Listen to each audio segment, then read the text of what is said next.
मान लीजिए आप एक बर्थडे पार्टी में जा रहे हैं और लेट हो गए। आप नहीं चाहते कि केक कटिंग मिस हो, तो आप अपने दोस्त को फोन करके कहते हैं, भाई थोड़ी देर की मोहलत ले लेना ताकि मैं पहुंच सकूं। अब इसी बात को अगर आपको इंग्लिश में बोलना हो तो आप क्या कहेंगे? जी हाँ, आज हम यही सीखने वाले हैं। आज है हमारा जीरो से इंग्लिश बोलना सीखे का डे 14 और आज मैं आपके लिए लाई हूँ 51 टाइम रिलेटेड फ्रेजेस। वीडियो को एंड तक देखिए और आप समय से जुड़े हर वाक्य को एक प्रो की तरह बोल पाएंगे। स्वागत है आपका इंग्लिश विद शिविका में। मेरा नाम है शिविका। चलिए शुरू करते हैं।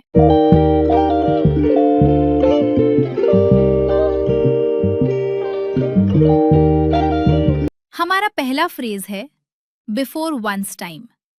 अगर मैं बोलूं बिफोर माय टाइम, मतलब मेरे जन्म से पहले की बात।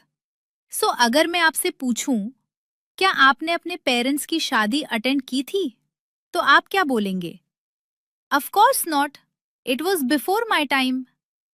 At the same time इसका मतलब होता है एक साथ, उसी समय पर।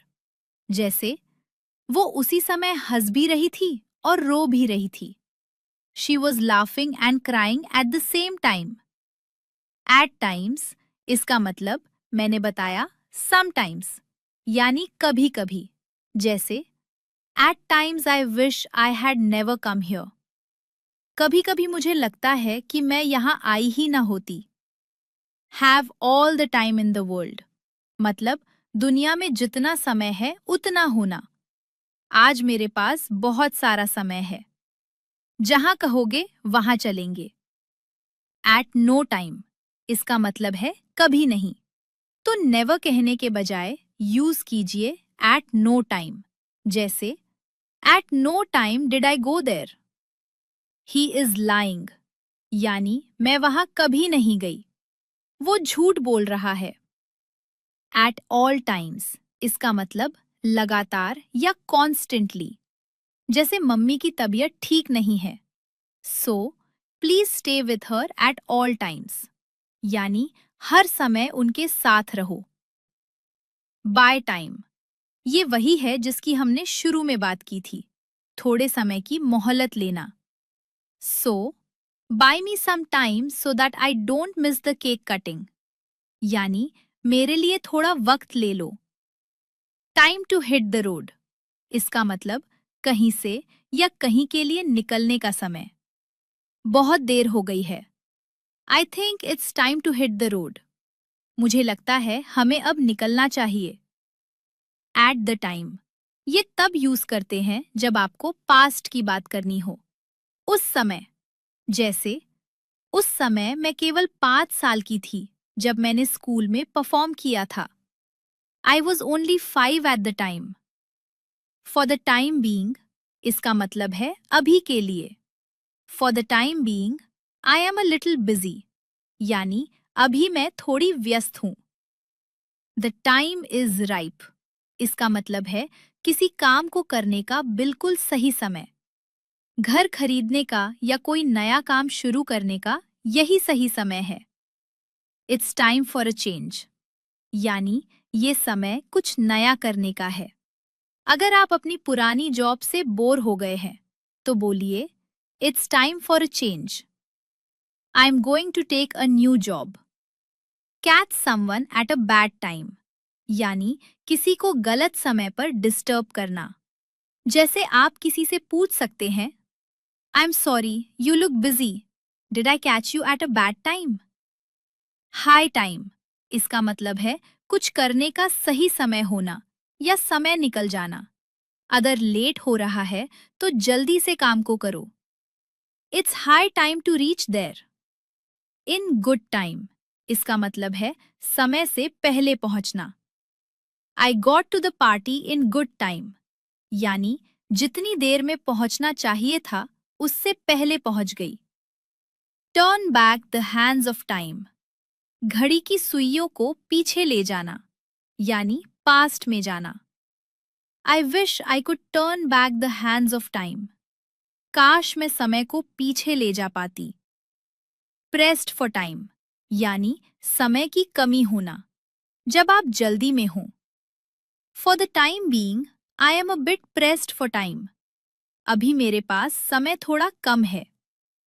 इन द निक ऑफ टाइम, इसका मतलब है बिल्कुल ऐन मौके पर, जैसे ट्रेन छूटने वाली थी और आप आखिरी मिनट पर पहुंच गए। I got to the station in the nick of time. Time flies, यानी समय बहुत जल्दी बीतता है। देखो ये बच्ची कितनी बड़ी हो गई है। How time flies.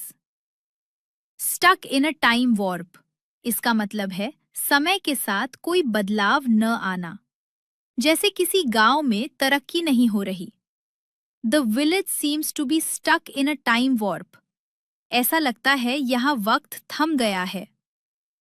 Crunch time, यानी एक क्रिटिकल पीरियड, जब डेडलाइन पास हो और काम बहुत बचा हो।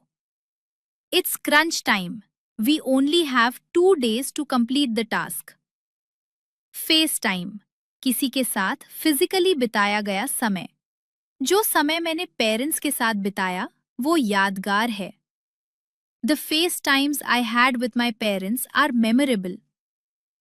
इन द फुलनेस ऑफ टाइम, यानी बिल्कुल सही समय आने पर।